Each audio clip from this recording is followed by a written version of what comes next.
El pasaje del día de hoy vamos a estar viendo cómo el plan del Evangelio es el plan eterno de Dios.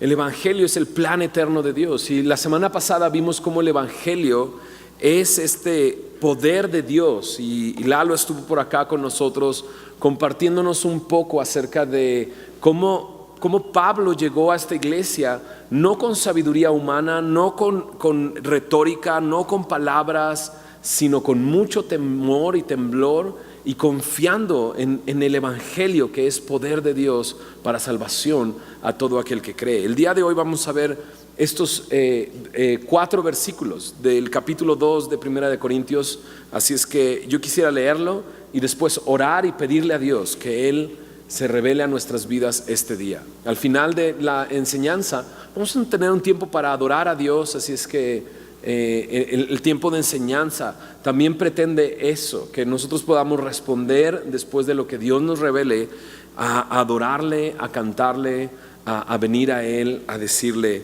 y reconocer lo que Él ha hecho por nosotros. Pero primero leamos, dice así en 1 Corintios 2, versículo 6: sin embargo, hablamos sabiduría entre los que han alcanzado madurez, y sabiduría no de este siglo, ni de los príncipes de este siglo que perecen, mas hablamos sabiduría de Dios, en misterio, la sabiduría oculta, la cual Dios predestinó antes de los siglos para nuestra gloria, la que ninguno de los príncipes de este siglo conoció, porque si la hubieran conocido, nunca habrían crucificado al Señor de gloria. Antes bien, como está escrito, cosas que ojo no vio, ni oído oyó, ni han subido en corazón de hombre, son las que Dios ha preparado para los que le aman. ¿Oramos? Señor, gracias porque podemos venir a ti, a tu palabra en esta ocasión. Una vez más, queremos meditar en ella, conocerte más a través de tu palabra. Señor, tu palabra de sí misma dice que es útil para redarguirnos, para enseñarnos, para corregirnos, para instruirnos en justicia. Y eso es lo que queremos que hagas tú el día de hoy. Señor, habla a nuestro corazón, transforma nuestra vida, Señor. Y te rogamos que el día de hoy reveles tu amor, tu misericordia, tu plan desde la eternidad para con nosotros, Señor. Te bendecimos y te adoramos, Señor, en esta noche, en el nombre de Jesús. Amén. Y Lenin decía al principio, antes de comenzar la alabanza, y decía cómo el plan de Dios no se le pudiera haber imaginado a una persona, no pudiera haber planeado ser humano, ¿no? De hecho, hemos estado en este tema de la sabiduría por ya algunas semanas, y si recuerdas, dice su palabra que lo insensato de Dios es más sabio que los hombres, lo débil de Dios es más fuerte que los hombres. Es Dios el que ha enloquecido, dice, la sabiduría del mundo, ¿no? Entonces Pablo ha presentado este plan como algo que es insensato, es una locura. ¿Y cuál es ese plan? Pues el evangelio, que Dios vino a este mundo atravesando la historia, naciendo de una mujer, y que vivió en esta tierra, siendo justo, fue a la cruz del Calvario para pagar nuestros pecados, venciendo el pecado, venciendo a la muerte, resucitando al tercer día, ¿no? Y estando el día de hoy a la diestra del Padre, intercediendo por nosotros. Ese es el plan de Dios. Y ese plan no pudo habérsele ocurrido a ningún ser humano. Incluso eso insensato, esa locura que es el evangelio, eso que es locura, no puede compararse. Es más sabio que el plan más sabio del hombre, ¿no? En una versión dice de esa manera. O sea, esa locura de Dios, eso insensato de Dios, es más sabio que lo más sabio de los seres humanos, lo más sabio que cualquier hombre pudiera imaginar. Y luego nos explicó cómo debemos de sorprendernos, porque Dios no escogió, ¿no?, lo sabio, lo fuerte, sino Dios escogió lo no sabio, lo necio, escogió lo débil, escogió lo vil, lo menospreciado, para avergonzar a los sabios, ¿no? Y entonces, pues la neta, te tienes que voltear a ver alrededor y decir, no, pues sí, Dios escogió lo débil, lo necio, lo vil, lo menospreciado, ¿no? Y es increíble, o sea, la verdad, el pensar en lo que Dios, en este pedazo del cuerpo de Cristo que se llama semilla de mostaza, poder escoger de lo necio, lo insensato, lo vil, lo menospreciado, para su gloria y para su iglesia, ¿no? Entonces ves alrededor del equipo de pastores o de maestros dentro de la iglesia, ¿no? Yo veía la semana pasada a Lalo, ¿no? En la grabación en internet, ¿no? Y lo escuchaba y lo veía y me acordaba de cómo llegó Lalo a la iglesia. Y recuerdo que llegó Lalo cuando estábamos allá en el Salón del Valle y llegó en chanclas, ¿no? Llegó con unas bermudas, ¿no? Que le llegaban así como la rodilla, ¿no? Sus pantalones le llegaban así como que, ¿cómo te explico? A la mitad ¿no? Y incluso me acuerdo que tocaba la batería y alguien viene del Salón del Valle. ¿Se acuerdan de los espejos que estaban enfrente, no? Ahí te veías todo el tiempo, ¿no? Pero no nada más te veías, sino que Lalo se sentaba y le llegaban los pantalones a la mitad, se le veían los calzones, ¿no? Él lo sabe, o sea, no estoy... Y me acuerdo que mi esposa me volteaba a ver y me decía, que se suba los pantalones, ¿no? O sea, se le ven los calzones, ¿no? Y luego verlo el miércoles pasado compartiendo la palabra y viendo cómo Dios lo usa y la sabiduría que Dios le ha dado, y dices, sí, ¿no? O sea, me ves a mí aquí arriba y te das cuenta que solamente a Dios se le pudo haber ocurrido esto y utilizar estos vasos de barro para transmitir el evangelio. Por eso Pablo llega y dice, o sea, yo me propuse no saber ninguna otra cosa más que a Jesucristo crucificado. Estuve con debilidad, con mucho temor, con temblor. Mi palabra, mi predicación no fue con palabras persuasivas de humana sabiduría, sino con demostración del Espíritu y de poder, ¿no? Y Pablo está hablando de demostración del Espíritu y poder en las vidas transformadas de las personas, porque en esta iglesia estaba llena, ¿no?, de personas que venían de estar arrastrada por la corriente de esta ciudad, ¿no?, de lo más mugroso, ¿no? Dios lo escogió, lo lavó, lo santificó y ahora lo está usando, ¿no? Entonces Pablo dice, llegué con demostración de Espíritu y de poder, porque han visto el poder del Espíritu Santo, han visto cómo Dios ha transformado la vida de entre ustedes, ¿no? Y entonces dice en el verso 5 del capítulo 2, para que vuestra fe no esté fundada en la sabiduría de los hombres, sino en el poder de Dios. Para que su fe esté fundada en el evangelio, ¿no?, en el poder de Dios, y no en la retórica, en las palabras, en la inteligencia del que está enseñando, sino que el evangelio es simple, ¿no? El evangelio es simple.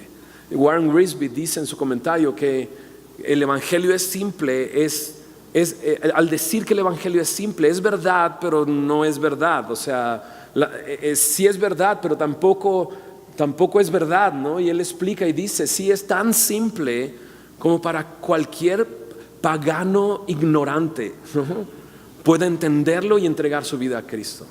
Pero es tan profundo que los teólogos más impresionantes no pueden entenderlo, ¿no? Entonces sí es simple, pero al mismo tiempo no es simple. Y entonces Pablo, cuando llega al versículo 6, dice, bueno, sin embargo, ¿no?, hablamos sabiduría, dice, entre los que han alcanzado madurez, y sabiduría no de este siglo, ni de los príncipes de este siglo que perecen. Hablamos sabiduría de Dios. Entonces Pablo de repente dice, en la iglesia hay personas que han alcanzado madurez, ¿no? Mucho se discute entre de quién está hablando cuando dice estos que han alcanzado madurez. Algunos dicen la diferencia, la línea está entre el no creyente y el creyente, ¿no? Porque cuando no éramos creyentes leíamos estas cosas y ¿qué resultaba para nosotros? Pues lo que dice aquí es locura, ¿no? No lo puedes entender. Pero aquel que se salva es poder de Dios para salvación. ¿no? Entonces algunos dicen la madurez está entre el creyente y el no creyente. El creyente ha madurado, el no creyente es inmaduro para entender estas cosas. Pero Pablo utiliza esta palabra madurez para hablar entre los creyentes. Y hay creyentes que son maduros y hay creyentes que aún no son maduros, ¿no? Y básicamente tiene que ver no con conocimiento, sino con la relación con Dios. Mientras va creciendo más mi relación con Dios, Dios sigue revelándose a mi vida y lo voy conociendo aún más. Entonces Pablo dice, bueno, sin embargo, o sea, no viene con sabiduría humana, pero sin embargo sí hablamos sabiduría con aquellos que han alcanzado madurez. Pero dice, pero no sabiduría de este mundo, no sabiduría de este siglo, no sabiduría de los príncipes de este mundo que perecen, sino sabiduría de Dios, ¿no? Y cuando Pablo llega a ese punto, sabiduría de Dios, tienes que preguntarte, ¿y quién es Dios? Y si Pablo está hablando sabiduría de Dios, entonces, ¿de qué sabiduría está hablando? Si la sabiduría de la cual habla no es de la que perece, no es de humanos, no es de este siglo, sino es sabiduría de Dios, entonces esa sabiduría tiene las características de Dios, ¿no? Y cuando vas a la palabra, encuentras que Dios es un Dios eterno, ¿no? Es un Dios que no tiene principio, que no tiene fin. Entonces Pablo entonces dice, esta sabiduría, dice aquí, oculta, la cual dice en misterio, ¿no? Y cuando escuchas la palabra misterio, lo primero que piensas es misterioso y escuchas pero no, la palabra misterio habla de algo que está siendo revelado, ¿no? Que no puedes llegar a esa conclusión a través de tu inteligencia, sino que Dios te lo revela. ¿Y a poco no le das tantas gracias a Dios? Porque te ha revelado su amor y te ha revelado quién es Él. Y cuando yo digo Dios es un Dios eterno, tú dices claro, ¿no? ¿Y por qué? Porque Dios te lo ha revelado, ¿no? Y no porque llegué a una conclusión. La Biblia habla de Dios como un Dios eterno. La Biblia comienza, ¿no?, diciendo en el principio Dios creó los cielos y la tierra, ¿no? Entonces este mundo, esto que vemos, tiene un principio y tendrá un final. Pero Dios está más allá de un principio y un final. Él es el principio y el fin. En Él comienzan todas las cosas, en Él terminan todas las cosas. Él no tiene principio, Él no tiene fin. Él es el alfa y la omega, ¿no? Su mismo nombre me habla de su existencia. Es un Dios existente, ¿no? Porque de repente la pregunta cuando leemos el primer versículo de la Biblia es ¿y quién hizo a Dios? Y si Dios es creado, entonces el Dios que lo creó, ese sí es Dios. O sea, si Dios es creado, aquel que lo creó, en realidad Él es el Dios, ¿no? Pero en realidad la Biblia me establece a un Dios eterno que vive para siempre. Y Pablo llega y dice, sin embargo, si hablamos sabiduría, pero sabiduría de Dios, sabiduría en misterio, sabiduría oculta. La Biblia me habla de este tema de la revelación. Dios nos reveló a través de su Hijo al Dios eterno. ¿Quieres conocer al Dios eterno? Conoce a Jesús, porque dice la Biblia, a Dios nadie le vio jamás, pero el unigénito Hijo del Padre, Él le ha dado a conocer, ¿no? ¿Y qué es lo que vimos hace un par de semanas? Que para nosotros Jesús nos ha sido hecho por Dios sabiduría, justificación, santificación y redención. Él es sabiduría. Y entonces Pablo dice, sin embargo hablamos sabiduría, pero no sabiduría humana, no sabiduría que perece, sino sabiduría en misterio, sabiduría oculta, sabiduría de Dios, ¿no? Y este Dios es un Dios eterno que permanece para siempre, ¿no? Y entonces Pablo dice en el versículo 7, la cual Dios predestinó antes de los siglos para nuestra gloria. Como Pablo ha estado hablando de este plan de salvación, él está comparando este plan de salvación con un plan eterno, no un plan alterno, digámoslo así, ¿no? Cuando Dios nos creó y nos hizo a su imagen, a su semejanza, ¿no? Y cuando Dios nos creó, nos hizo para tener una relación con Él. Y el hombre pecó. El hombre desobedeció el mandato de Dios y esa relación se rompió. Y lo más lógico en pensar como humanos es decir, uy, no.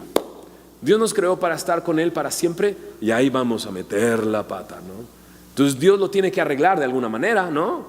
Ya que metimos la pata, pues ahora va a enviar a su Hijo Jesucristo a morir por nuestros pecados. Pero la Biblia no presenta eso como una realidad. La Biblia lo que dice es que el plan de redención es un plan eterno.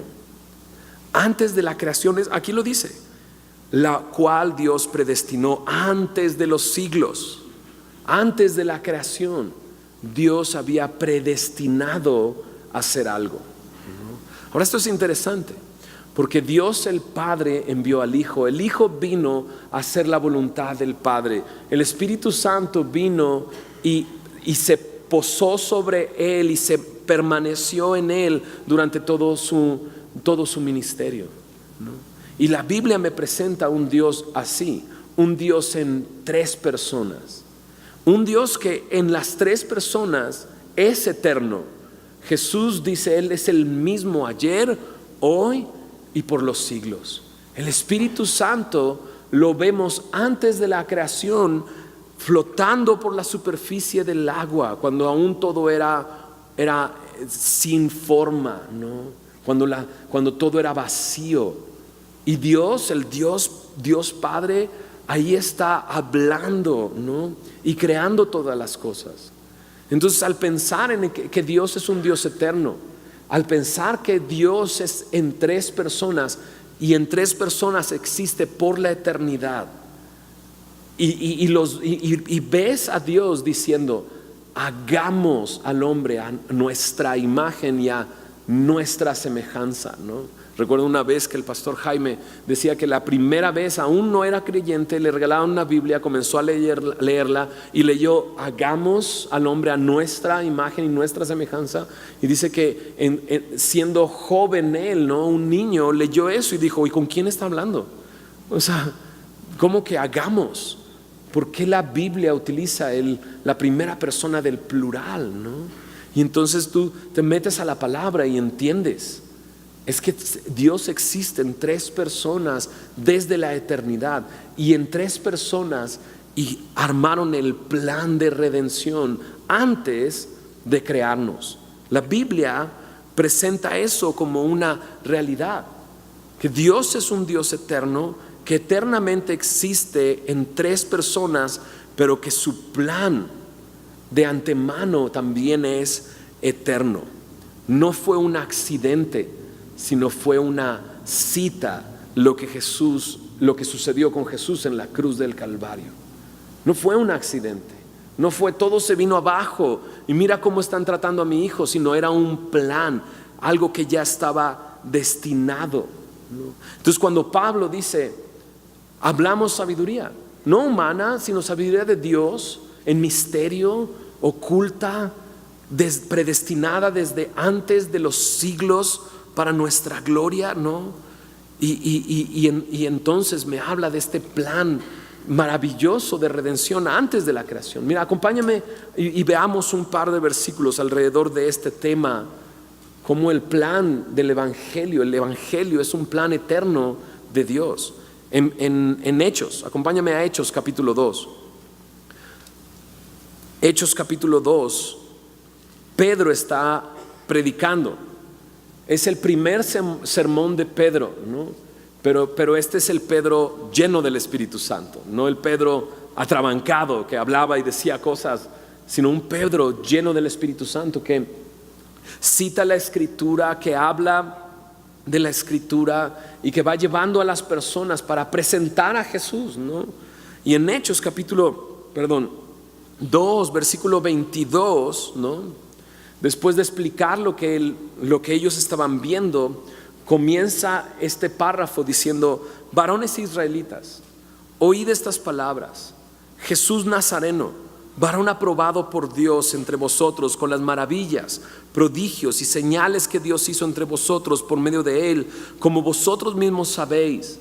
Pedro empieza a decirles y los ubica: hey, Jesús, tú sabes quién es Jesús, o sea, lo viste los milagros que hacía, viste las señales que mostraba, las maravillas que Dios hacía a través de él. Ese Jesús Nazareno, el mismo que dice sabéis. En el versículo 23 dice: a este Jesús, entregado por el determinado consejo y anticipado conocimiento de Dios. Y aquí me abre el panorama, y Pedro de repente dice, o sea, Jesús, ¿no?, al que prendiste y mataste, no fue un accidente, fue una cita. Dios de antemano ya conocía, ya había un anticipado conocimiento de Dios, que iba a ser prendido y muerto por manos de inicuos, crucificándole, dice en el verso 23. Este fue entregado ya por un consejo que habían determinado, el anticipado conocimiento de Dios. Mira lo que dice más adelante en Hechos capítulo 4, 2 capítulos más adelante. Pedro, estando en un tiempo en oración con los otros discípulos y apóstoles, ¿no?, en Hechos 4 versículo 27, empieza a explicar lo que Jesús sucedió, el evangelio, cuando Jesús murió por nuestros pecados. En el verso 27 dice: porque verdaderamente se unieron en esta ciudad contra tu santo Hijo Jesús, a quien ungiste. Y estaba hablándole a Dios, está en una oración diciendo: Herodes y Poncio Pilato con los gentiles y el pueblo de Israel se unieron contra él, ¿no? Y en el verso 28 dice: para hacer cuanto tu mano y tu consejo habían antes, ¿qué dice?, determinado. Había un conocimiento anticipado de Dios para este momento. Había una cita, no era un accidente, era una cita. Y la pregunta es: ¿cuándo se pusieron de acuerdo? ¿En qué momento se pusieron de acuerdo? ¿En qué momento tomaron ese consejo? ¿En qué momento determinaron que sucediera de esa manera? Acompáñame a Primera de Pedro capítulo 1.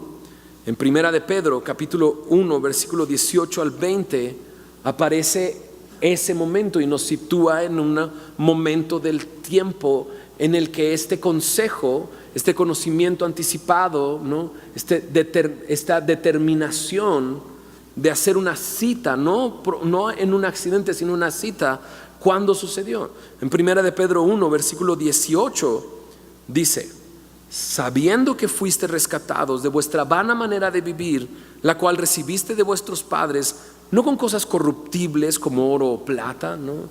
Dice Pedro, ustedes fueron rescatados del pecado que heredaron de sus padres, de la rebeldía que había en su corazón. Fueron pagados, comprados, rescatados, ¿no? Y dice: no con oro o plata, dice en el verso 19, sino con la sangre preciosa de Cristo, como de un cordero sin mancha y sin contaminación. El evangelio, Jesús en la cruz derramando su sangre, ese es el precio pagado. Pero mira lo que dice el verso 20: ya destinado desde ¿cuándo? Antes de la fundación del mundo. Desde antes de la fundación del mundo ya estaba destinado que Jesús pagara el precio por nuestros pecados. Y esto es asombroso, esto es maravilloso, porque sitúa el plan de redención antes de la creación. Sitúa la redención antes de la creación. Entonces eso me hace ver una cosa, ¿no? Dios eternamente ha deseado estar con nosotros por la eternidad. O sea, desde antes de la fundación del mundo, Él deseó estar con nosotros, ¿no? Pero planea rescatarnos y luego crea al hombre, y el hombre se rebela. Por lo tanto, nos creó para rescatarnos. No nos rescató porque nos creó, sino nos creó para rescatarnos, porque ya desde antes de la fundación del mundo ya habían destinado el Padre, el Hijo, el Espíritu Santo que iba a suceder de esta manera. Tú, Dios el Hijo, vas a tomar el lugar de los hombres y con tu sangre los vas a redimir. Y planean esto, lo hacen como un destino, como una cita, no como un accidente, desde antes de la fundación del mundo. Esto es sabiduría oculta, esto es sabiduría de Dios, desde antes de los siglos. Pablo dice en 1 Corintios ahí, dice, desde antes de los siglos para nuestra gloria. Y dice, es sabiduría oculta, en misterio. Aquí Pedro nos dice, ya destinado desde antes de la fundación del mundo, dice, pero manifestado en los postreros tiempos por amor de vosotros. Llegó el momento en que Dios reveló ese plan que ya había sido destinado desde antes de la fundación del mundo, y lo revela a través de su Hijo Jesucristo. Y la revelación viene en nuestras vidas por amor a nosotros, y se manifiesta ese plan eterno cuando este hombre atraviesa el costado del Señor Jesús y ve salir sangre y agua de su costado, y escuchó todo lo que Jesús dijo ahí en la cruz. Perdónalo, Señor, no saben lo que hacen. ¿No? Consumado es, pagado por completo. Escucha a Jesús decir, en tus manos encomiendo mi espíritu, y entregó su alma y atraviesa su costado, y de repente él dice, verdaderamente este era el Hijo de Dios. El hombre que atravesó el costado del Señor Jesús reconoció a Jesús como el Hijo de Dios. Aún todavía no se le había revelado a él el plan completo, porque él dice, este era, ya fue, ya se murió. Pero Jesús, la tumba no lo pudo resistir, no lo pudo detener, no lo pudo frenar. El Señor Jesús resucitó al tercer día, demostrando que verdaderamente es el Hijo de Dios. No era, es el Hijo de Dios. Y eso es sabiduría oculta, eso es sabiduría de Dios, el plan eterno. Mira lo que dice en Apocalipsis capítulo 13. Este versículo también es maravilloso para ver esta realidad del plan de Dios desde la eternidad. En Apocalipsis 13, en el versículo 8, ¿no? Están ahí y dice, y está hablando del anticristo, un momento en el que adoran a este, ¿no? Y dice, y la adoraron todos los moradores de la tierra, cuyos nombres no estaban escritos en el libro de la vida, ¿no?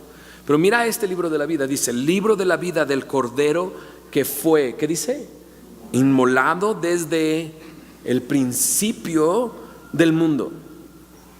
O sea, el libro de la vida es el libro del Cordero, pero este Cordero, dice, fue inmolado desde el principio del mundo. Él ya había decidido morir por nosotros en la cruz antes de crearnos. ¿Sabes qué? Eso es sabiduría oculta, eso es sabiduría de Dios, y lo que revela es el amor que Dios tiene para con nosotros. ¿No te sorprende? ¿No te da gratitud en tu corazón por la obra de Dios en tu vida? Y decir, no puede ser, Señor, o sea, yo no había hecho, tú todavía ni sabías si iba a ser bueno, iba a ser malo, iba a ser rebelde, iba a ser un pecadorcito o pecadorzote, ¿no? Tú no sabías, o sea, yo no había nacido aún y tú ya me amaste. Y tú ya habías hecho tu obra por mí. Tú ya habías planeado el cómo redimirme porque me amas y quieres que yo esté compartiendo esa gloria tuya, ¿no? Acompáñame a Juan capítulo 17, y este capítulo es fascinante en el sentido de que Jesús está orando al Padre y habla de cosas que suceden antes de la fundación del mundo, ¿no? Igual en este mismo plan de antes de la fundación del mundo, ¿no? En el versículo 24, mira lo que dice. Padre, Jesús, el Hijo de Dios, hablando a su Padre, le dice, Padre, aquellos que me has dado, quiero que donde yo estoy, también ellos. ¿No es maravilloso eso? Yo quiero que estén donde yo estoy, que estén conmigo, ¿no? El plan eterno, estar con Él. Dice, para que vean, ¿qué dice? Mi gloria que me has dado. ¿Cuál es esa gloria? El versículo lo contesta en la siguiente frase: porque me has, ¿qué dice? Amado. ¿Desde cuándo? Desde antes de la fundación del mundo. Desde antes de la fundación del mundo. Qué increíble. Déjame hacerte una pregunta. ¿No tomó sentido tu vida cuando le entregaste tu vida a Cristo? O sea, antes de conocer a Cristo no tenía sentido. Era raro, ¿no? Era ir por aquí, por allá, sin ninguna satisfacción, sin satisfacción plena, ¿no? Era vagar, ¿no? Era agarrar un camino, toparte con una pared, agarrar otro camino, seguir por ahí, y nunca había una plena satisfacción. No tenía sentido nuestra vida. Pero cuando llegó Jesucristo a nuestra vida, de repente todo fue claro. Porque Jesús dijo: yo soy el camino, la verdad, yo soy la vida, ¿no? Y tomó sentido todo. Y de repente encuentro en este espacio, encuentro que soy un ser, ¿no? Que no encuentra satisfacción sin una relación con Dios, ¿no? Y entonces entiendo que soy un ser que necesita una relación. Somos seres relacionales. Y entonces cuando recuerdo cómo Dios dijo: hagamos al hombre a nuestra imagen y nuestra semejanza. Y cuando piensas en su imagen, su semejanza, nuestra, dice Dios, nuestra imagen, nuestra semejanza, y a Jesús hablando aquí diciendo: pero porque tú me has amado desde antes de la fundación del mundo. Y entiendo que Dios el Padre y Dios el Hijo vivían en una comunión de amor, en una relación de amor. Y de repente Jesús dice: yo quiero que vean mi gloria. Yo quiero que vean el amor que hay entre nosotros. Y de repente ese amor se extiende hacia nosotros, viles, menospreciados, débiles, ¿no? Necios, ¿no?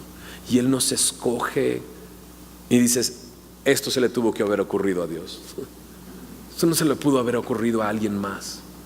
Este plan es un plan eterno que Dios ha hecho por nosotros, destinado.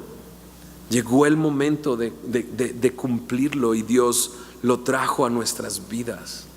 Es Jesús diciendo: tú me amabas desde antes de la fundación del mundo, y yo quiero que vean mi gloria. ¿Y qué es lo que dice Pablo? Pablo dice eso. Dice: la sabiduría oculta, la cual predestinó Dios antes de los siglos para nuestra gloria. Y la Biblia me dice: por cuanto todos pecaron, todos han sido destituidos ¿de qué? De la gloria de Dios. Y Jesús vino a pagar nuestros pecados para librarnos del castigo y compartirnos de su gloria. Por mi pecado estoy imposibilitado para ver la gloria de Dios, pero la obra, el plan eterno, el evangelio me hace llegar a un momento en el que Jesús dice: y ellos verán mi gloria. Estos que me has dado, yo quiero que estén conmigo para que vean mi gloria, porque tú me has amado desde antes de la fundación del mundo. Esto es sabiduría de Dios. Esto es sabiduría en misterio, sabiduría oculta, que ahora Dios ha revelado a nosotros. Ahora el versículo 8 de Primera de Corintios capítulo 2, de repente dice esa sabiduría la cual ninguno de los príncipes de este siglo conoció, porque si lo hubieran conocido, nunca habrían crucificado al Señor de gloria, ¿no? Y este versículo es interesante y difícil de repente para saber a quién se refiere con los príncipes de este siglo, ¿no? Y por qué dice que si hubieran conocido esto, la sabiduría oculta de Dios y el plan de redención eterno de Dios, no hubieran crucificado al Señor de gloria, ¿no? Entonces algunos dicen: pues es Herodes y Poncio Pilatos. Algunos dicen: no, esos no tenían nada de sabiduría, o sea, ellos no deben de ser. Y la Biblia presenta al príncipe de este siglo como Satanás. Y entonces algunos comentaristas dicen esto: está hablando de fuerzas demoníacas, está hablando de Satanás. Y Satanás en la cruz, ¿te has puesto a pensar lo que estaba sucediendo en la cruz? No, o sea, tenemos el relato de lo que estaba sucediendo físicamente, lo que los hombres le decían a Jesús, las burlas que le hacían: bájate de esa cruz, ¿no? Y creemos en ti, ¿no? Y dicen: míralo, ¿no? Salvó a otros y no puede salvarse a sí mismo. Y escuchamos las voces de las personas, pero Jesús está al tanto no solamente del mundo físico, sino del mundo espiritual. Y al estar consciente del mundo espiritual, yo me imagino cómo demonios en su cara le decían: tu padre te abandonó, mírate, mira cómo estás. Y tú pensabas que ibas a salvar a alguien, ¿no? Vieron El león, la bruja y el ropero. Vieron las Crónicas de Narnia. Si no has visto esa película, párate y vete a verla. No, no es cierto. Tienes que ver esa película. C.S. Lewis, ¿no?, al tratar de explicar el evangelio a una sobrina de él, una niña, escribe las Crónicas de Narnia para relatar ese suceso, el evangelio. Y hay un momento en la película donde el gran león, ¿no?, Aslan, que representa a Jesucristo en la historia de C.S. Lewis, ¿no?, él va camino a entregar su vida en rescate por Peter, ¿no?, por Pedro. Y la bruja blanca, representando a Satanás, le dice: él me pertenece, él rompió la ley, él es mío, ¿no? Y Satanás, ¿no?, toma el lugar de Peter, ¿no?, y va hacia el lugar a morir. Y lo toman todos estos seres, ¿no?, que cuando los ves en la película dices, es como una imagen de demonios, ¿no?, burlándose de él, cortando su melena, ¿no?, y lo matan y lo dejan ahí muerto, ¿no? Y cuando la bruja, ¿no?, le da el último golpe con una daga y lo mata, le dice: si muere, ¿no? Y C.S. Lewis trata de poner esa imagen de lo que estaba sucediendo espiritualmente en la cruz. Pero oh sorpresa, la Biblia me dice que precisamente en la cruz Jesucristo triunfó sobre principados y potestades. Entonces este versículo me dice: si ellos hubieran sabido lo que iba a pasar en la cruz y el triunfo de Jesús en la cruz, no lo hubieran crucificado, porque Jesús triunfó sobre principados y potestades en la cruz del Calvario. Nunca, dice, habrían crucificado al Señor de gloria. Y entonces Pablo termina esta sección diciendo: antes bien, como está escrito, cosas que ojo no vio, ni oído oyó, ni han subido en corazón del hombre, son las que Dios ha preparado para los que le aman. Y este versículo generalmente se utiliza en los funerales, ¿no? Ya cuando la persona partió, ¿no?, ya cuando el creyente pasó, ¿no?, el umbral de la muerte, ¿no?, entonces dicen: ahora sí, cosas que ojo no vio, ni oído escuchó, ni han subido al corazón del hombre, son las que tiene preparadas para este hombre que acaba de morir, ¿no? Pero la verdad es que cuando Dios nos revela el evangelio y creemos en el evangelio, nuestra vida eterna comienza en ese momento. Y empezamos a ver cosas que ojo no vio, a escuchar cosas que oído no oyó, y que nunca habían subido a tu corazón, y Dios te las da, ¿no?, porque Dios las preparó para aquel que le ama, ¿no?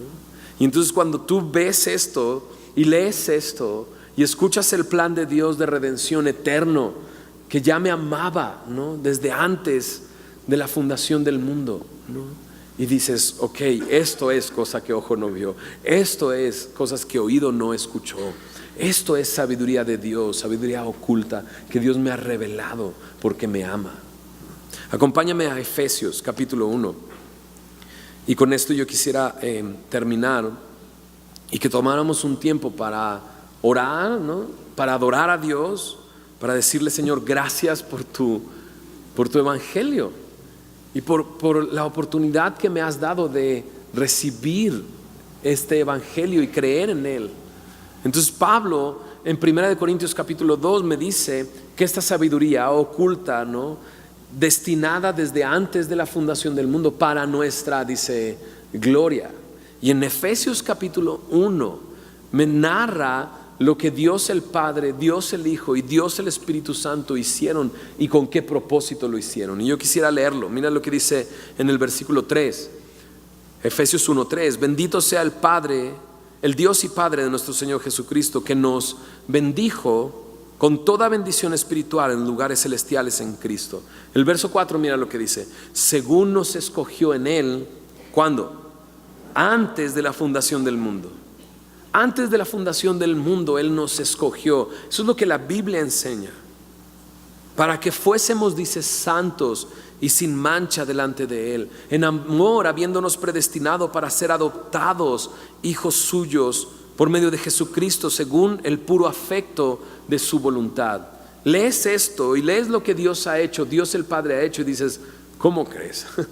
¿Cómo puede ser que Él me haya escogido antes de la fundación del mundo? Y que me escogió, ¿para qué? Para ser su hijo, para adoptarme como su hijo, para ser santo, sin mancha delante de Él. Lo hizo, y luego al final del verso 5 lo dice: y lo hizo por el puro afecto de su voluntad, ¿no? En español mexicano diríamos porque le dio la gana, porque así Él quiso y así Él lo destinó. Él me escogió de esa manera, ¿no? Y me dice: ¿y para qué? Dice: para alabanza de la gloria de su gracia. ¿Te acuerdas lo que dice Pablo en 1 de Corintios? Dice: antes de la fundación del mundo, para nuestra gloria, para alabanza de la gloria de su gracia. Él hizo todo eso para que yo participe de su gloria, para que lo alabe. Mira lo que dice después en el verso 6: con la cual nos hizo aceptos en el amado. Y si te das cuenta, amado está con ¿qué? Con mayúscula en nuestras Biblias, porque ahora está haciendo referencia al Hijo. Nos hizo aceptos en el amado. Y luego dice en el verso 7: en quien tenemos redención por su sangre, el perdón de pecados según las riquezas de su gracia, que hizo sobreabundar con nosotros en toda, ¿qué dice? Sabiduría e inteligencia, dándonos a conocer, ¿qué cosa?